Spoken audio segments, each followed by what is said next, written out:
புதுப்பட்டிக்கு முன்னாடி வடுகத்தில் பெட்ரோல் பிடிக்கிறேன். ஏதோ ஒரு குருட்டு தைரியத்தில் இன்றைக்கி திடீர்னு கெட்ட மேலே போகலாம் அப்படின்னு புறப்பட்டேன். இன்றைக்கி மார்ச் 2 4 அன்னைக்கு தமிழகத்தின் முதல்வரை நிர்ணயம் பண்ணும் நாள். பாருங்க கெட்டமலை மழை வர மாதிரி இருக்குது சூழல். தானே போயிடுவோம். போட்ட குடம் இருக்குது. அதான் புதுப்பட்டி வந்துருந்தேங்க. புதுப்பட்டி ஹைஸ்கூலு. இந்த மாதிரி தான் புதுப்பட்டி துலுக்கு சூடாமணி அம்மன் கோவில் இருக்குது.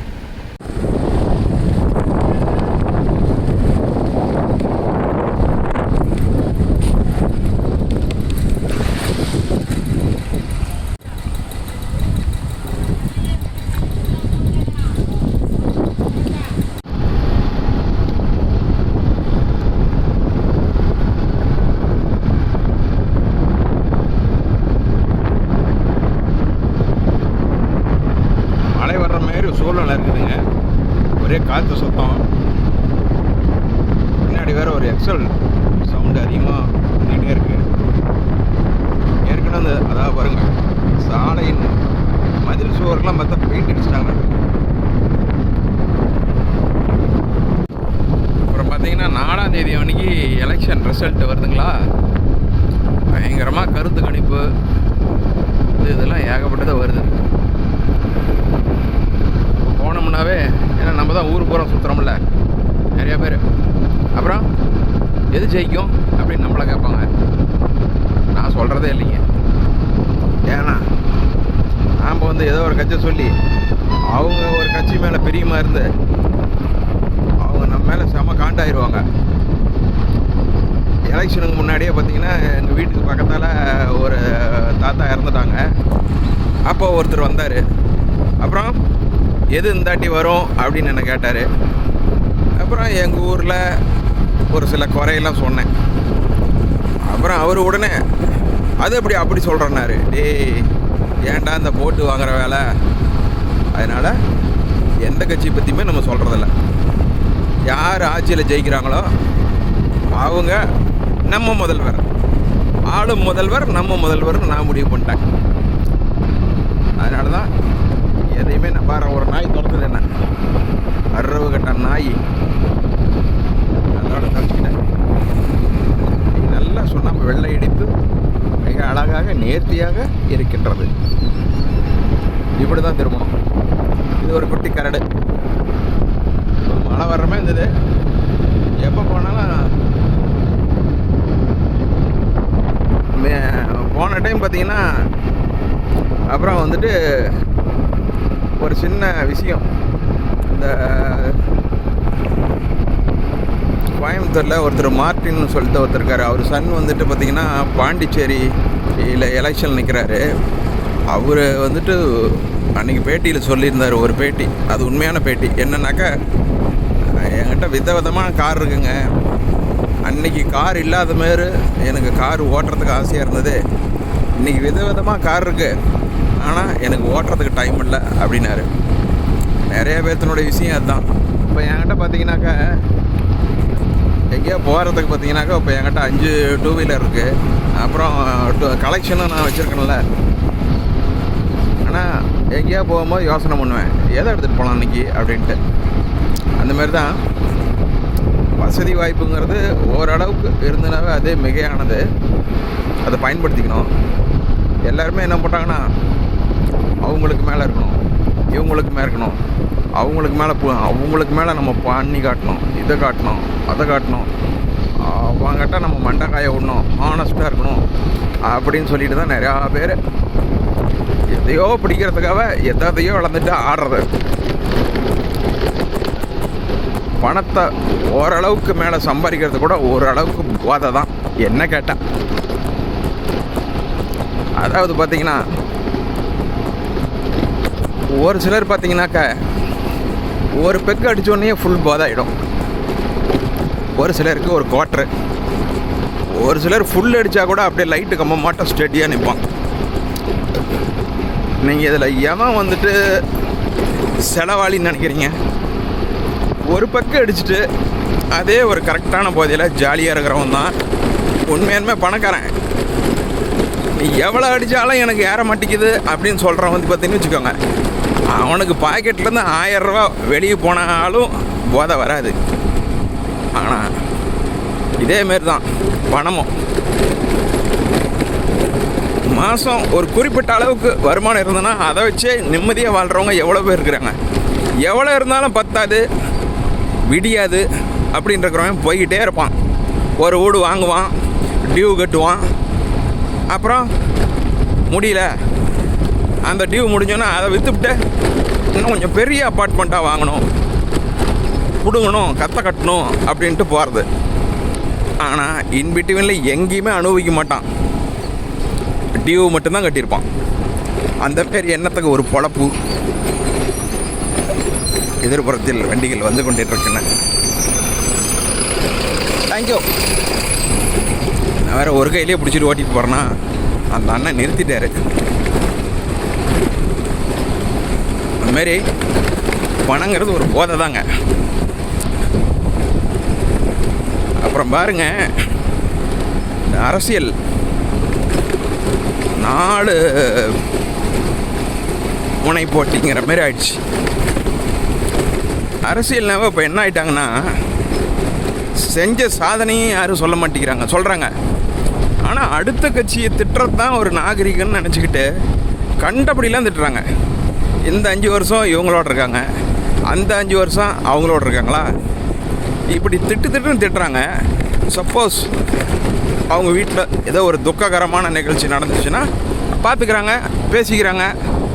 ஆக மொத்தத்தில் உங்களை சுற்றி எப்பயுமே பாடி கார்ட்ஸ்லாம் இருப்பாங்க. உங்களுக்கு எந்த துன்பமும் நிகழாது. ஆனால் உங்கள் தொண்டர்கள் தான் ஊருக்குள்ளார ஒருத்தன் அடிச்சுக்கிறது, திட்டிக்கிறது. இதை ஏன் நீங்கள் கட்சி தலைவர்கள் இந்த பாகுபாட்டை வளர்க்குறீங்க? சும்மா எப்படியுமே பார்த்தீங்கன்னாக்கா, நீங்கள் பேசும்போது பார்த்தீங்கன்னா உங்களுடைய மீட்டிங்க்கு கீழே இருந்து கைத்தட்டுறவங்க பூரா உங்கள் கட்சிக்காரங்களாக தான் இருப்பாங்க. ஏதோ வேற்று கட்சியினர் பார்த்தீங்கன்னா சைடில் இருந்துக்கிட்டு ஏதோ சரி அவங்க என்ன பேசலாம் அப்படின்னு வேணால் நோட் பண்ணுவாங்க. உங்கள் கட்சிக்காரங்க கைத்தட்டுறாங்கிறதுக்கோசரம் நீங்கள் வந்து பார்த்தீங்கன்னா ஃபுல் ஸ்பீச் எப்படி வேணாலும் காரசாரமாக கொடுக்கறது. அப்படி நீங்கள் கொடுக்கும்போது இந்த நடுநிலையாக இருக்கிறாங்க பார்த்தீங்களா, அவங்கெல்லாம் உங்களுக்கு கூட சரி இந்த டைம் ஓட்டு போட்டு பார்க்கலாமே அப்படின்னு நினைக்கிறவங்க, நீங்கள் பேசுகிற அந்த அசிங்கத்தை பார்த்துட்டு ஓட்டு போடாமல் கூட போயிடலாம். அதனால் எப்பயுமே வந்துட்டு ஆச்சு நான் 2 நாளில் யார் முதலமைச்சர்னு நிர்ணயம் ஆகிட போகுது. ஒருத்தர் இந்த மாதிரி கேவலமாக பேசிக்காதீங்க. இது என்னுடைய தாழ்மையான ஒரு வேண்டுதல். இப்போ பாருங்கள், அப்படியே கீழே நான் வந்துட்டு பார்த்திங்கன்னா ஜல்லிலாம் போடல, மண் ரோடு தான். இருந்தாலும் நான் போய் பார்க்கலான்ட்டு அப்படி போகிறேன். காற்றடிக்குது. இந்த ஆண்ட பக்கம் கட்ட மாட்டேன்.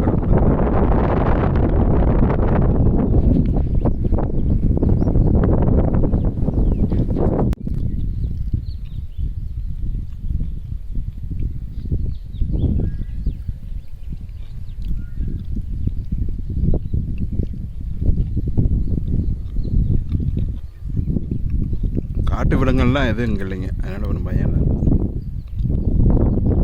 ஐயோ அந்த ஆண்டம் இடி மின்னல்லாம் சத்தம் கேட்குது. கடமுடான்னு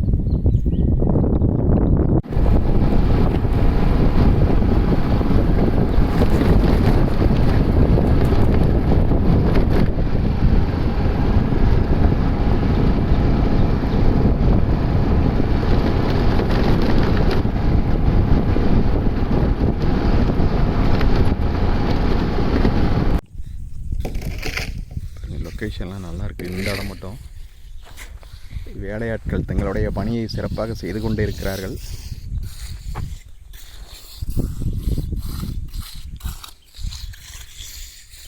ஒரு 6 மாதம் ஆகிடுங்க அதில் தார் எல்லாம் போடுறதுக்கு.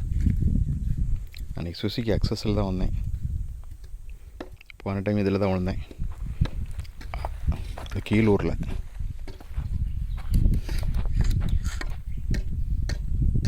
ஒரு சில இடத்துல இந்த மாதிரி பேரிகார்டெலாம் போட்டிருக்காங்க.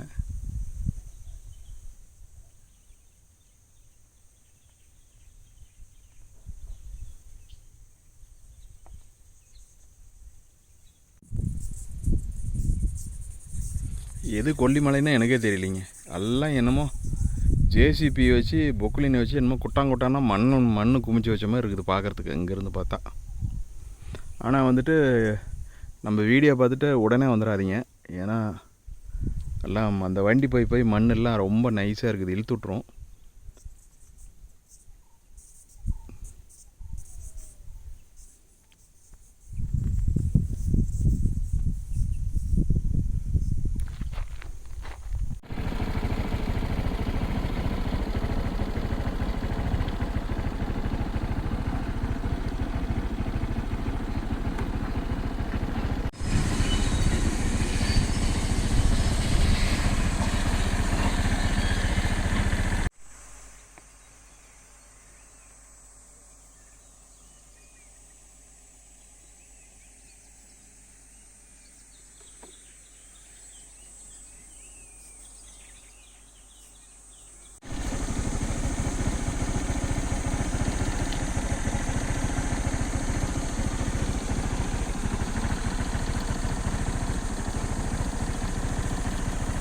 ஏறணுன்னே ஒரு வீடு தெரியுது. இதுதான் நான் முதல்ல சந்திச்ச ஒரு போகிற ஊர்.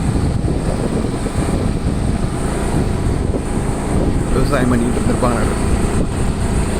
இங்கே போர்டு பார்த்தீங்கன்னா நான் 8 கிலோமீட்டர்னு போட்டிருக்கு. பார்க்கலாம் எவ்வளோ தூரம் தான் போய்கிட்டே இருக்குதுங்க. நான் என்னமோ அங்கேருந்து பார்த்தா துளிவுண்டு கரடுமே தெரியுது. மேலே வந்தோடனே பாருங்கள் ஒரு ஊர். என்னமோ வந்துட்டேன்னு நினைக்கிறேன். காகிதப்பூ செடி நம்மளை வரவேற்குது.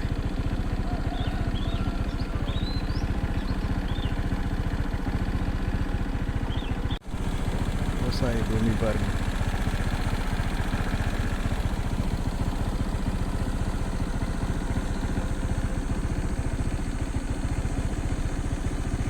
அப்போ கடை மேலே வந்துட்டோம். மேலே டாப்பில் இருக்கும். இங்கே நூலகம் இருக்குது. ஸ்கூல் போல தெரியுது.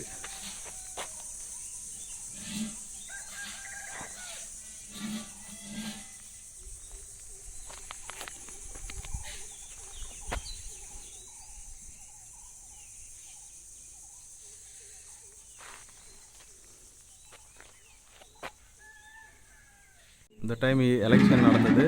இங்கே பூத்து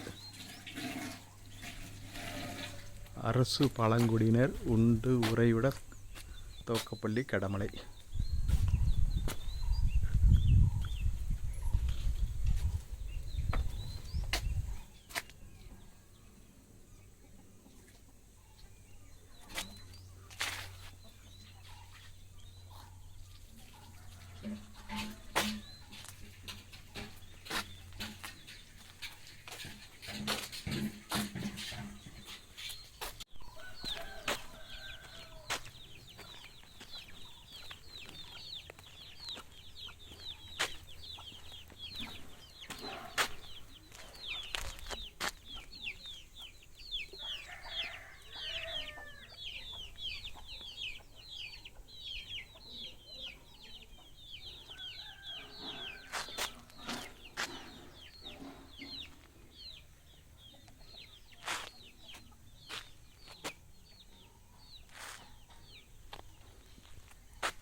ஒரு டிரான்ஸ்ஃபாரம் கரண்ட் வந்திருக்கு.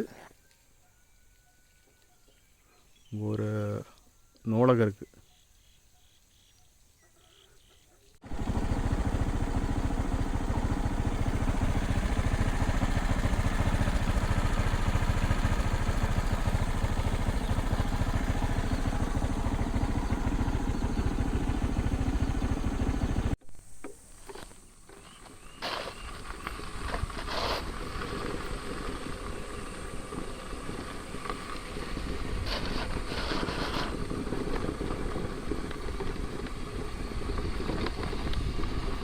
மேலே வந்தாச்சுங்க. மேலெல்லாம் பார்த்துட்டு ஒரு சின்ன வீடியோ எடுத்துகிட்டு இப்போ நான் ரிட்டன் கிளம்புறேன். இப்போ மணி பார்த்திங்கன்னா 4:45. ஆனால் என்னமோ 6 மணி ஆன மாதிரி தெரியுது. ஆனால் எங்கே பார்த்தாலும் பார்த்திங்கன்னா சின்ன சின்ன மலை குன்றுகள் மாரி இங்கேருந்து பார்க்கும்போது தெரியுது. நல்ல ஹைட்டு தான். செல்ஃபோன் கூட கவரேஜ் இருக்குது, ஒன்றும் பிரச்சனை இல்லை. இங்கே வந்துட்டு பார்த்திங்கன்னா இந்த டைம் வந்துட்டு தலை சுமையாக தான் வந்துட்டு ஓட்டுப்பட்டிலாம் தூக்கிட்டு வந்துக்கிட்டு இருந்தாங்க. இந்த டைம் வந்து வாகனத்தின் வழியாகவே கொண்டுட்டு வந்துட்டாங்க மிஷின் பூரா. இங்கேயும் ஓட்டுப்பதிவு முடிந்து விட்டது. நம்ம 4ஆம் தேதி தமிழகத்தின் புதிய முதலமைச்சர் யார் என்று தேர்வு செய்யப்பட்டு விடும். யாராக இருந்தாலும் நாம் கட்சி பாகுபாடின்றி அவர்களுக்கு ஒரு வாழ்த்து சொல்லுவோம். வரப்போகிற 5 ஆண்டுகள் வெற்றிகரமாக தமிழகத்தை வழிநடத்தி திருட்டு, கொலை, கொள்ளை போன்ற அசம்பாவிதங்கள் யாருமின்றி சற்று கட்டுப்பாடான உடைய தமிழ் மாநிலமாக திகழ வேண்டும் என்பது என்னுடைய ஆசை. யாராக இருப்பினும் நல்வாழ்த்துக்கள்.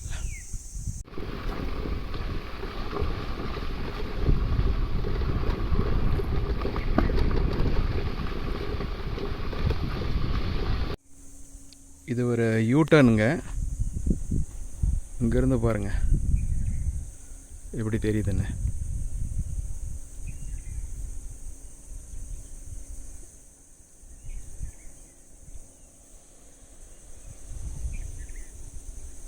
ஒரு நாளைக்கு நைட் ரைடு வந்து பார்க்கணும் எப்படின்ட்டு. ரோடு ஃபுல்லாக போடணும்.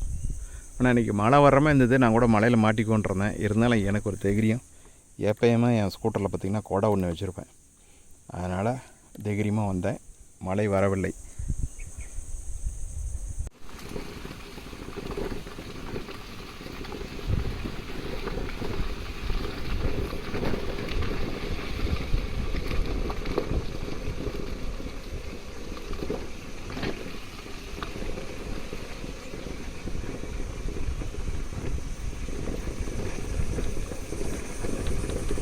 அவ்வளோ உயரம் குடஞ்சி எடுத்துருக்காங்க பாருங்கள்.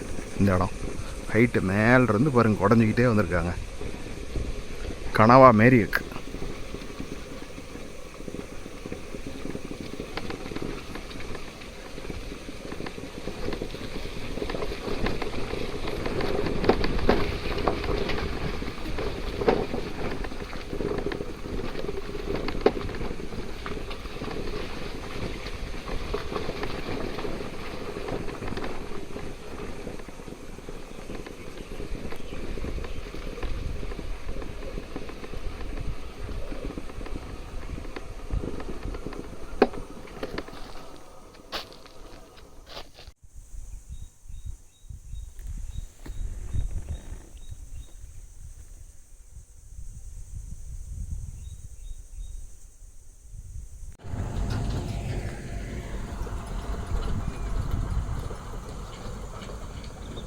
கன்ஸ்ட்ரக்ஷன் ஒர்க் பண்ணுற கம்பெனியோட வண்டி.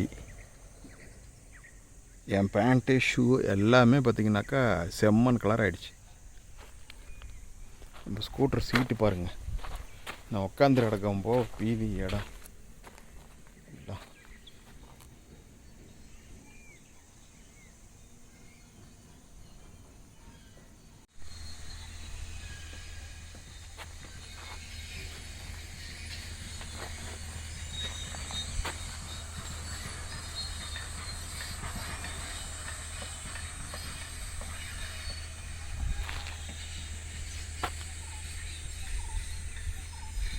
பெரிய ஆறுன்னு நினைக்கிறேன். அதனால் இது ரிவர் கிராசிங்காக இந்த மாதிரி பண்ணிருக்காங்க. இது பாருங்கள், கீழே ஓடைகளா ஆறான்னு தெரில.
இவ்வளவு சிரமப்பட்டுக்கிட்டு எல்லாம் வேலையாட்களும் இயந்திரங்களும் வேலை செய்கின்றன. எதற்காக? மக்களுக்காக.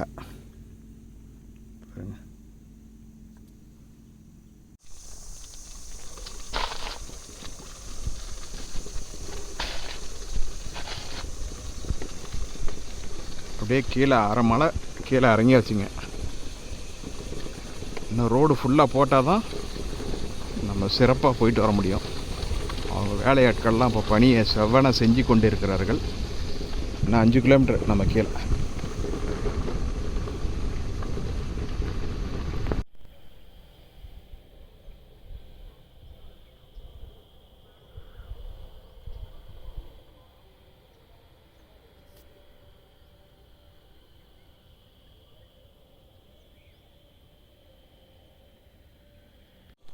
மழை தண்ணி அந்தாண்ட சைட்லேருந்து வடிஞ்சு இந்தாண்ட வர்றதுக்கு பாருங்கள், அங்கங்கே பைப் லைன் மாதிரி வச்சுருக்காங்க.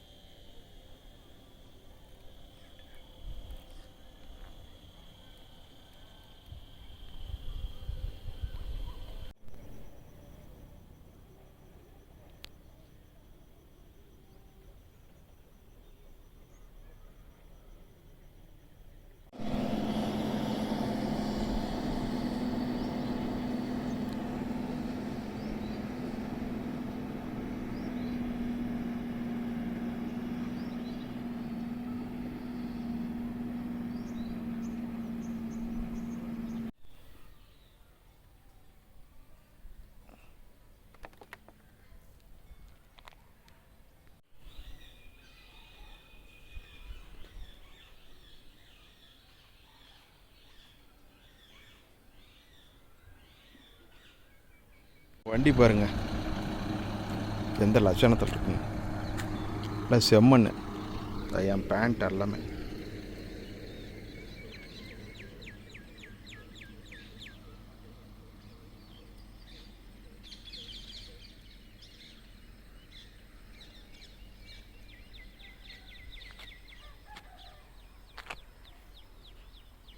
மேலே ஒரு ஆறு ஒன்று வந்துச்சுங்களா, அது இங்கே தான் வந்து தடுப்பணம் மூலமாக இப்படியே போகும். நான் தண்ணி இல்லாமல் இப்போ காஞ்சி போயிருக்குது.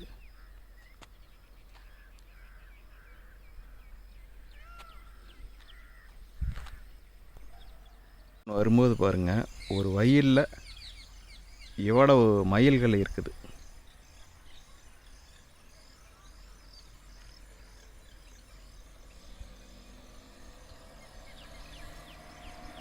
ஒரு காலத்தில் பழனியில் மட்டும்தான் நான் மயிலை பார்த்துருக்குறேன். இப்போ பார்த்தா சர்வசாதாரணமாக எல்லா இடத்துலையுமே மயில் இருக்குது. நம்ம கடமலை போயிட்டு வந்துட்டு புதுப்பட்டி அடிவாரம் வந்து புதுப்பட்டி மாரியம்மன் கோயில்கிட்ட அப்படின்னு இன்னும் ஒரு வீடியோ எடுக்கிறோம். இப்போ தான் தேர் திருவிழா முடிஞ்சது. இந்த ஷெட்டுக்குள்ளார தான் தேர் இருக்குது.